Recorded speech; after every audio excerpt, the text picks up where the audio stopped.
मुख्यमंत्री कहेंगे राज्य के, मियां मुसलमानों को जहां पाओ वहीं पीटो, रिक्शा पर चढ़ो तो 5 रुपए की जगह पे 4 रुपए दो।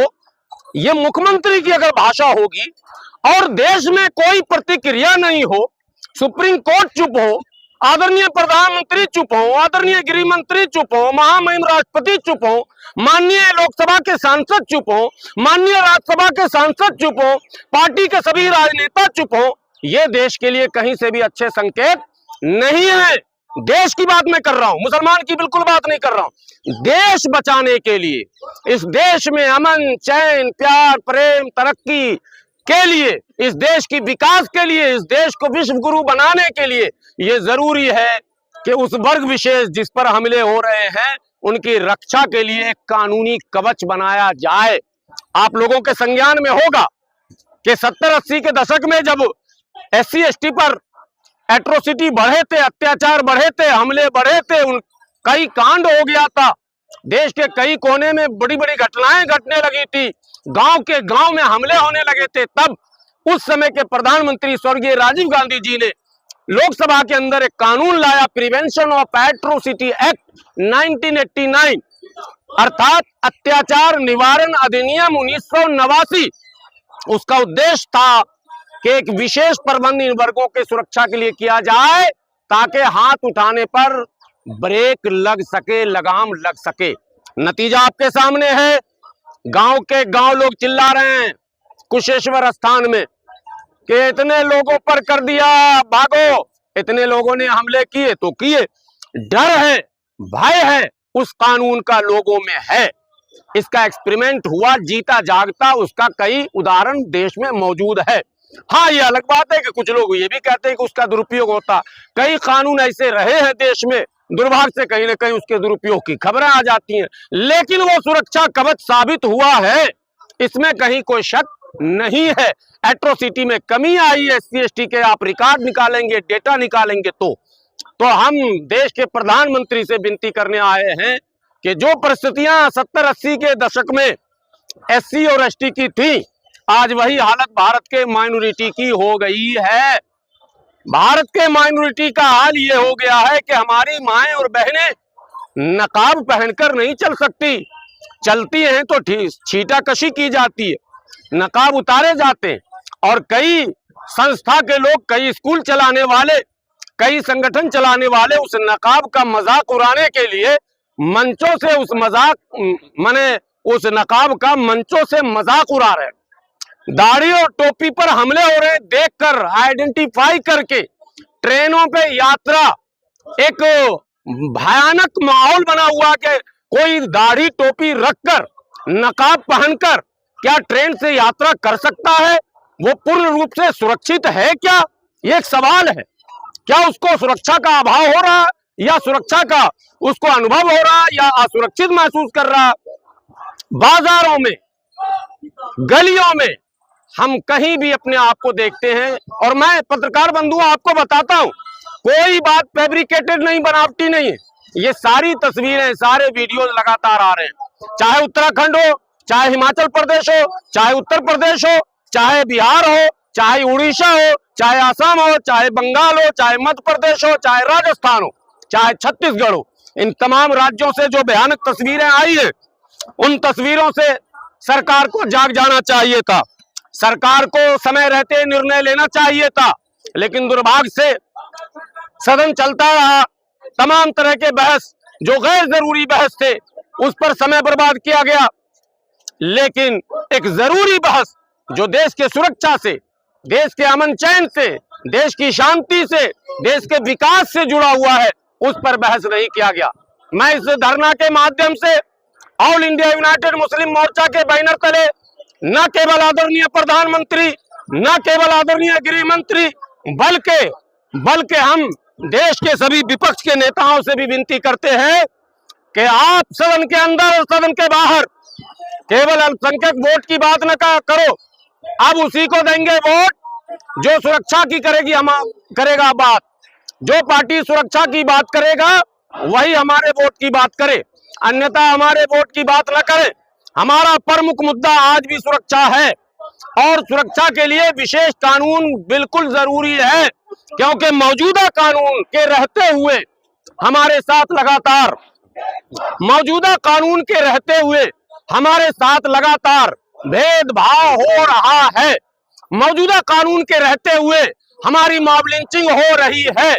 मौजूदा कानून के रहते हुए गैर कानूनी ढंग से सरकार के देख रेख में बुलडोजर का इस्तेमाल किया जा रहा है।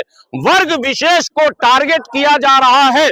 सड़कों पर, दुकानों पर हमले किए जा रहे हैं। क्या भारत में हमारी वो स्वतंत्रता, जो खाने की स्वतंत्रता, पहनने की स्वतंत्रता, सोचने और पढ़ने की स्वतंत्रता थी, क्या वो छीनी जा रही है? सरकार को इस पर भी संज्ञान लेने की आवश्यकता है। भारत का संविधान कहता है कि हम according before law article 14, article 15, article 16, article 19, article 21, 25, 26, आप जो मौलिक अधिकारों की धाराएं हैं उसका अध्ययन कीजिए, आपको पता चल जाएगा। फ्रीडम ऑफ स्पीच, बोलने की, अभिव्यक्ति की स्वतंत्रता, पहनने खाने की स्वतंत्रता, पढ़ने पढ़ाने, अपने इंस्टीट्यूशन खोलने, कहाँ है साहब? मदरसे को आप निशाना बना रहे हैं। हम कौन सा इंस्टीट्यूशन चलाएंगे? कैसे चलाएंगे? हम अगर छोटे इंस्टीट्यूशन चलाते हैं तो आपके निशाने पर, बड़े खोलते हैं, यूनिवर्सिटी खोलते हैं तो आपके निशाने पर, तो हम जाएं कहाँ? हम इस देश में क्या करेंगे?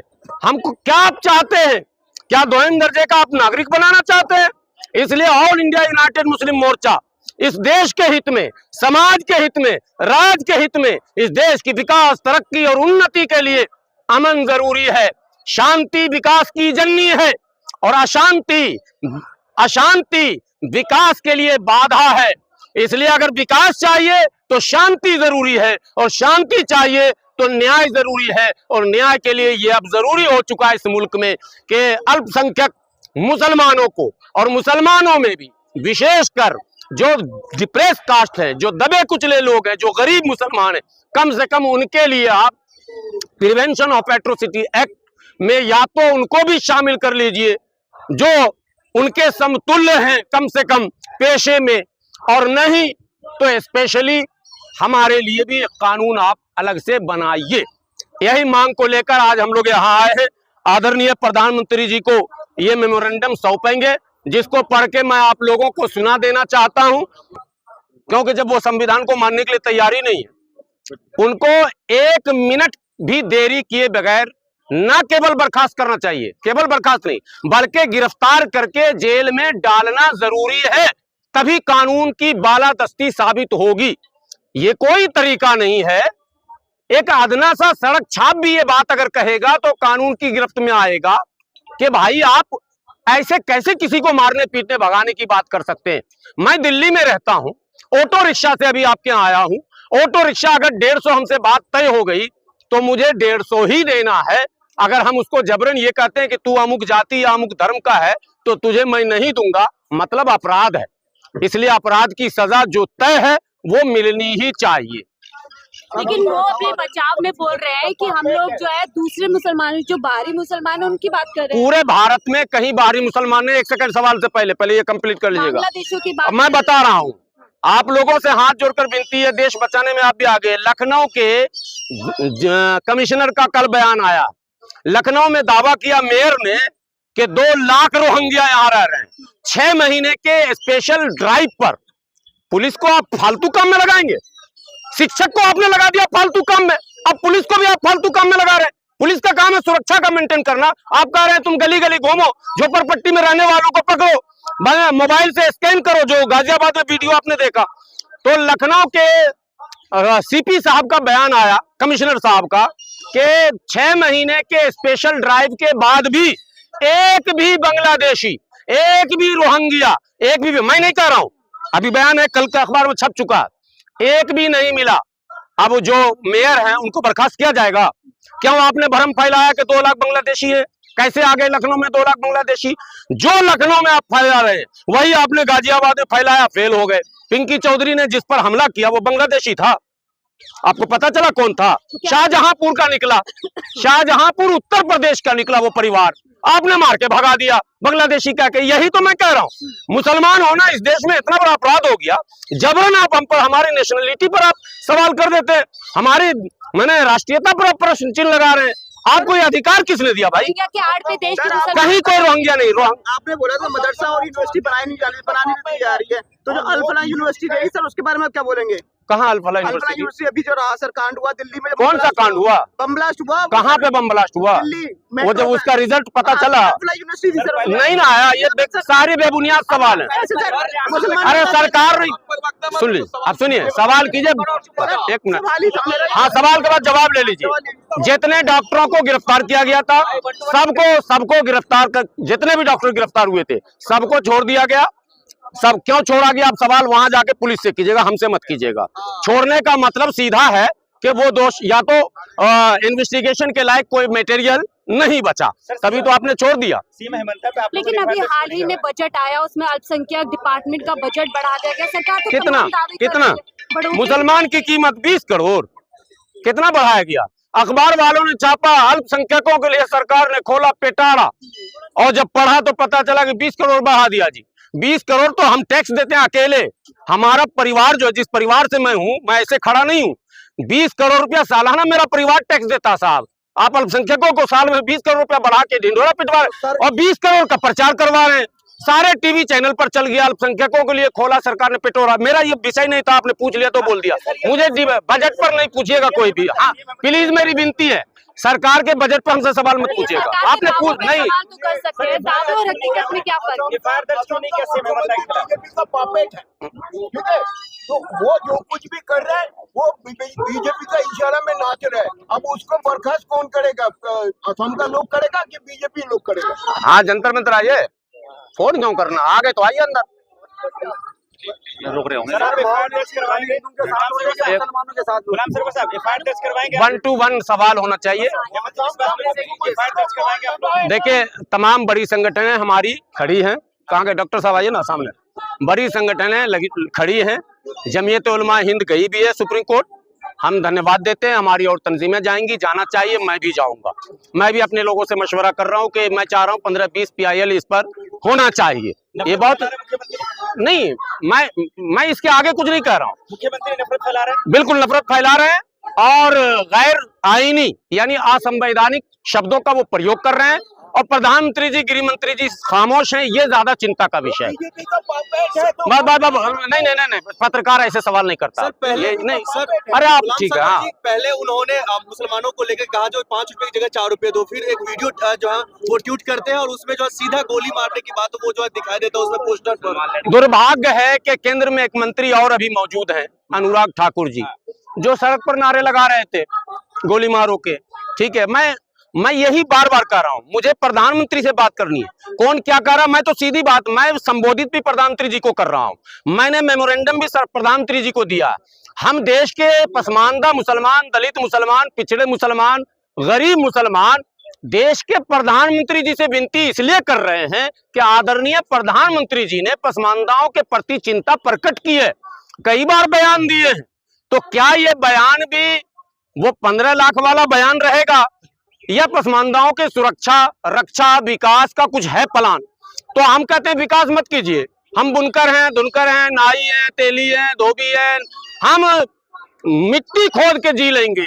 हम अपने बच्चे को मदरसे में पढ़ा लेंगे, चंदा करके मदरसा चला लेंगे, आप पे बोझ नहीं बनेंगे। ये जो सोशल मीडिया पे देखते हैं ना, भारत का टैक्स खाते हो, टैक्स हम नहीं खाते हैं। हम मदरसे में अपना चंदा देते हैं, जो कमाते हैं 100 रुपया कमाते हैं, 2 रुपया मदरसे को देते हैं, उसी मदरसे में गरीब के बच्चे पढ़ते हैं। हमारे भारत में मुसलमानों का 80% बच्चा आज भी मदरसे में पढ़ रहा। ये जो खड़ा है लंबा चौड़ा पतला दुबला हाफिज गुलाम सरवर मदरसे से पढ़ के आया, कोई स्कूल से पढ़ के नहीं आया। सुनिए सीधी सीधी बात, तो हम सरकार पर लोड कम किए हुए और कमाते हैं। नमक से लेके, शैम्पू से लेके, साबुन से लेके जो भी खरीदते हैं वो टैक्स सरकार को जाता। पेट्रोल डीजल जो भी खरीदते हैं सरकार को जाता। तो ये फालतू का कोई सवाल न कीजिए, सीधा सीधा मामला के सवाल है। आपने कहा कि मुसलमानों की मॉब लिंचिंग होती है, क्या मुसलमानों द्वारा हिंदू की मॉब लिंचिंग नहीं होती? इस पर आप क्या कहें? दो एकदम सही सवाल आपका। मॉब लिंचिंग शब्द समझिएगा, आप लाइएगा अगर कन्हैया को, कन्हैया की मॉब लिंचिंग नहीं हुई थी, हत्या हुई थी। ठीक है, हत्या मुसलमान ने की थी, उस हत्यारे के खिलाफ भी धरना प्रदर्शन हम लोगों ने किया था। एक वीडियो हमको आप लोग दिखाइए, चैलेंज है मेरा, कि कहीं देश में हिंदू भाइयों पर कोई हमला मुसलमान ने किया हो और मुसलमान उसके समर्थन में उतर गया हो मुसलमान के, तब नहीं क्वेश्चन नहीं समझे आप। दिल्ली के नहीं, एक सेकंड, पहले इसका क्वेश्चन पहले हाँ ना कर लीजिए सभी पत्रकार। एक मुसलमान हिंदू भाइयों पर हमला किया हो और कोई मुसलमानों का संगठन या नेता उस मुसलमान जो हत्यारा है उसके समर्थन में अगर खड़ा हुआ हो तो नाम बताइए, मैं सर टेक के यही माफी मांगूंगा।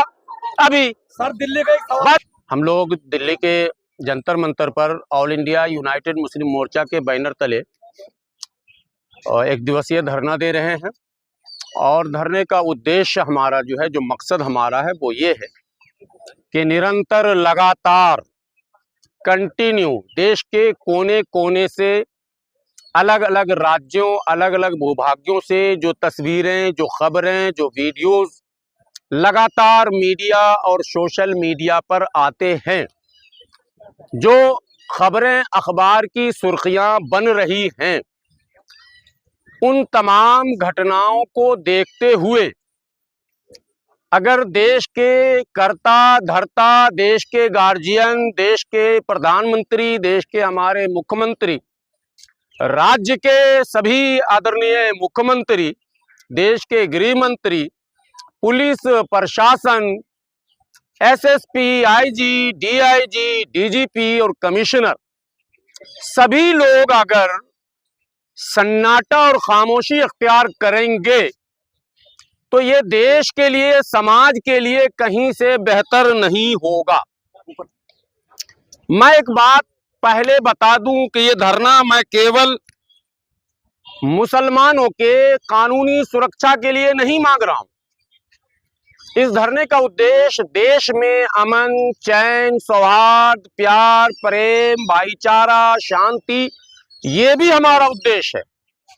क्योंकि इसी वायलेंस के चक्कर में, जिसको कम्युनल वायलेंस आप कह सकते हैं, जो अलग अलग जगहों पर मुट्ठी भर लोग, चुटकी भर लोग जमा होते हैं, तथा कथित तौर पर वो अपने आप को कहते हैं कि हम अमुक अमुक धार्मिक संगठन से हैं। किसी के दुकान के नाम को बदल दो, किसी का काम बदल दो, किसी का दुकान बदल दो, किसी का मकान बदल दो, किसी के कपड़े बदल दो, किसी के पोशाक बदल दो, टोपी बदल दो, नकाब बदल दो, मस्जिद से झंडे हटा लो, मदरसे का नाक घुमा दो तो सर घुमा दो। ये इस तरह की बातें लगातार बगैर रुके।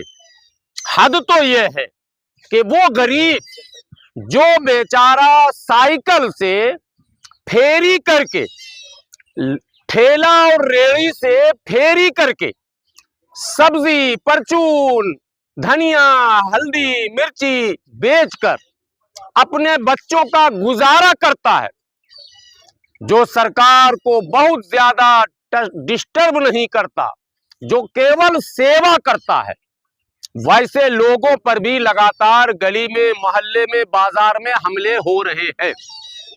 अब अगर इस तरह के हमले लगातार होंगे तो इसे क्रिया के रूप में, और ये हमले केवल वर्ग विशेष पर ही हो रहे हैं। अधिकांश हमले, 80% हमले भारत के मुसलमानों, ईसाइयों पर हुए हैं और कुछ हमले लगातार दलित भाइयों पर भी हो रहे हैं। तो ये जो वर्ग विशेष पर हमले की प्रवृत्ति लगातार बढ़ रही है और वो वर्ग विशेष लगातार सरकार से गुहार लगा रहा, विनती कर रहा है, रिक्वेस्ट कर रहा है कि सरकार हमको सुरक्षा प्रदान कीजिए। हम सुरक्षित वातावरण में देश की सेवा करना चाहते हैं, हम फल बेचना चाहते हैं, हम सब्जी बेचना चाहते हैं, हम दूध बेचना चाहते हैं, हम आपके घर पहुंचाना चाहते हैं, गली गली तक हम सेवा प्रदान करना चाहते हैं। करोड़ों की गाड़ी से आप सड़क पर चलते हैं, अगर पंक्चर हो जाता है तो हम पंक्चर बनाकर आपको चलने योग्य बना देते हैं। हम महान सेवक हैं, हम कपड़ा धोते हैं, हम कपड़ा बिनते हैं, हम कपड़ा सिलते हैं, हम मछली, मुर्गा इत्यादि चीजों को बेचकर न केवल अपनी दिनचर्या बल्कि समाज की सेवा, ये एक महान सेवा भी है कि आप घर से निकलें और आपकी आवश्यकता की सारी वस्तु आपके गली में मौजूद है, आप गलियों पर हमले शुरू कर रहे हैं। दुर्भाग्य ये है कि जो गिरोह हमला करता है और इस तरह के हमले का जो नेतृत्व करता है वो नगर निगम में जीत जाता है, विधायक बन जाता है, हद यह है कि सांसद बनता है, और उससे भी ज्यादा हद यह है कि वो केंद्र में मंत्री बन जाता है। इसलिए आदरणीय प्रधानमंत्री जी से हाथ जोड़कर ऑल इंडिया यूनाइटेड मुस्लिम मोर्चा के सभी पदाधिकारी विनती करते हैं कि ऐसा मत कीजिए। देश में मानव एक समान होते हैं। मानव स्वभाव प्रकृति ने सबका एक जैसा बनाया है। बर्दाश्त की सबकी सीमाएं हैं। अगर उन सीमाओं को खुदा न खास्ता लांघना लोगों ने शुरू कर दिया और अब तक केवल क्रिया की बात हो रही है, यदि प्रतिक्रिया स्वरूप दूसरे वर्ग के लोगों ने आत्मरक्षा के नाम पर ही अगर काउंटर करना शुरू किया तो देश में अराजकता हो जाएगा, सिविल वार हो जाएगा। तो नुकसान केवल मुसलमानों का नहीं होगा, देश का हो जाएगा। तो हम देश की चिंता कर रहे हैं और हम अपने देश के आदरणीय प्रधानमंत्री जिनका नारा था सबका साथ, सबका विकास, सबका विश्वास, सबका प्रयास, हम तो सारे प्रयास कर रहे हैं। प्रयास में हमारी ओर से कोई कमी नहीं। हम इस देश के सबसे महान सेवक हैं। प्रयास के मामले में देश के सभी नागरिकों के कांधे से कांधा मिलाकर, कदम से कदम मिलाकर कहीं भी हम पीछे नहीं हैं, हर जगह बराबर रेस में। तो प्रयास में कोई कमी नहीं है। लेकिन आपने कहा सबका विश्वास, विश्वास तो आप नहीं जीत पा रहे हैं, क्योंकि पूरे देश में अविश्वास का वातावरण बन रहा है। एक वर्ग को यह संदेश जा रहा है कि न तुम्हारा कानून सुनेगा, न तुम्हारी सरकार सुनेगी। श्रीमान नरेंद्र मोदी जी, माननीय प्रधानमंत्री भारत सरकार, विषय देश में बढ़ रहे अल्पसंख्यकों के खिलाफ नफरत और हिंसा पर ध्यान आकर्षण हेतु प्रार्थना पत्र। महोदय, पिछले कई वर्षों से देश के अलग अलग जगहों पर लगातार अल्पसंख्यकों, विशेषकर मुसलमानों के खिलाफ नफरती नारे, उनके धार्मिक प्रतीकों के साथ छेड़छाड़, हिंसात्मक हमले और उनकी भारतीयता पर प्रश्न चिन्ह, ये एक बड़ा मुद्दा हमारे लिए। हमारी भारतीयता पर प्रश्न चिन्ह लगाया जा रहा, हमारी नेशनलिटी को चैलेंज किया जा रहा, हमें बार बार अलग अलग शब्दों से संबोधित किया जा रहा। इसलिए हमने प्रधानमंत्री जी का ध्यान इस ओर आकर्षित किया है कि हमारी भारतीयता पर प्रश्न चिन्ह लगाने की घटनाओं में लगातार वृद्धि होना न केवल मुसलमानों के लिए बल्कि शांति प्रिय देशवासियों के लिए चिंता का विषय है। इस तरह की घटनाओं से न केवल कानून की साख गिरती है, बल्कि एक विशेष वर्ग का कानून और कानून के रक्षकों और सरकार से भरोसा कम होता है। यह हमने प्रधानमंत्री जी को लिखा। ऑल इंडिया यूनाइटेड मुस्लिम मोर्चा का मानना है, यदि इस तरह के स्वघोषित सेनाओं, समझ गए, स्वघोषित सेना जो चल रही है, तथा कथित धार्मिक संगठनों और धर्म का नाम लेकर सस्ती लोकप्रियता प्राप्त करने वाले नेताओं के इस कानून विरोधी, समाज विरोधी, धर्म विरोधी कार्यों पर रोक न लगाया गया और उचित कार्रवाई नहीं की गई तो इससे न केवल मुसलमान बल्कि देश का नुकसान होगा और इस नुकसान को रोकना सरकार का नैतिक कर्तव्य है। महोदय, मोर्चा ने समय समय पर सरकार के अच्छे और देश हित में लिए गए फैसलों का स्वागत भी किया। हमारा संगठन इतिहास में दर्ज है, प्रधानमंत्री जी के अच्छे कार्यों के लिए हमने समर्थन किया। इस जंतर मंतर से भी हमने किया समर्थन का ऐलान, फैसलों का खुलकर समर्थन किया और आगे भी करता रहेगा अच्छे कार्यों का। लेकिन मोर्चा के सभी समर्थकों का मानना है कि देश, समाज और राष्ट्र की भलाई के लिए गरीब पसमानदा मुसलमानों को विशेष कानूनी सुरक्षा प्रदान करने के लिए जरूरी है कि उन्हें भी अत्याचार निवारण अधिनियम 1989 में शामिल कर लिया जाए ताकि वो भी अपने आप को सुरक्षित महसूस करें और अल्पसंख्यक विरोधी सरकार होने के कुप्रचार से वो अपने आप को अलग कर सकें। ये मैंने लिखा, चूंकि अल्पसंख्यक विरोधी होने सरकार के ये मार्केट में बात चली रही है, सभी विपक्ष कह रहे हैं, सभी संगठन कह रहे हैं, लेकिन हम अभी भी कह रहे हैं कि अगर आप हमारे लिए कोई उचित फैसला लेते हैं तो हम इस कुप्रचार के खिलाफ भी खड़े होंगे। हम कहेंगे कि नहीं, हमारे प्रधानमंत्री जी ने हम लोगों के लिए ये काम किया। सर, पूर्ण विश्वास है कि आप इस विनती पर गंभीरता पूर्वक विचार कर देश समाज हित में उचित निर्णय लेंगे। धन्यवाद। ये आदरणीय प्रधानमंत्री जी को हमने छोटा सा एक ज्ञापन जो मुझे अभी सौंपना है हमारे असम के मुख्यमंत्री के इस्तीफे की मांग कर रहे हैं। असम के मुख्यमंत्री के इस्तीफे की मांग कर रहे हैं। हाँ, अब आप लोग सवाल भी कर लीजिए।